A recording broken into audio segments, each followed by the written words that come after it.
স্বাদে গন্ধে অতুলনীয় মালদার আম, জগৎজোড়া সুখ্যাতি রয়েছে তার। পৃথিবীর বিভিন্ন প্রান্তে ফি বছর পাড়ি দেয় মালদার ফজলি। আর এবছর প্রথম বিদেশে পাড়ি দিচ্ছে নদিয়া জেলার কৃষ্ণগঞ্জের মাঝদিয়ার মথুরাপুরের ৩০ ঝুড়ি হিমসাগর। এই আমগুলি এরই মধ্যে ঝুড়িবন্দি হয়েছে উজবেকিস্তানে যাবে বলে। স্থানীয় আম চাষিরা বলছেন, উজবেকিস্তানের কোম্পানি কৃষ্ণগঞ্জের 10টি গাছকে পরীক্ষার পরে বায়োপেস্টিসাইড প্রয়োগ করে। সেই 10টি গাছের আমই তারা নিয়ে যাচ্ছে। এতে দ্বিগুণ দাম পাচ্ছেন নদিয়ার ওই আম চাষিরা।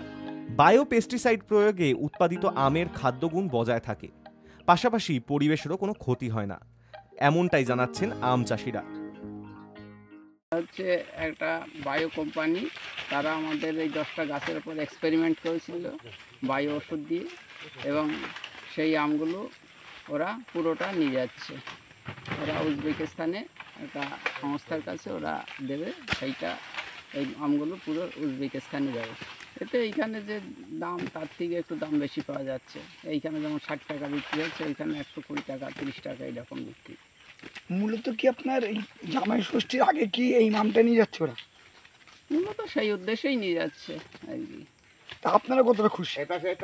ভালোই খুশি যে এই নদিয়ার আম যাচ্ছে বিদেশে জামাই ষষ্ঠী। চাষিদের বার্তা দিব, বায়ো ওষুধ দিয়ে চাষ করলে পরে পরিবেশ দূষণ কম হবে এবং মানুষের শারীরিক দিক থেকে অসুস্থতাও একটু কম হবে, যেন খেয়ে এর কোনো সাইড এফেক্ট হবে না।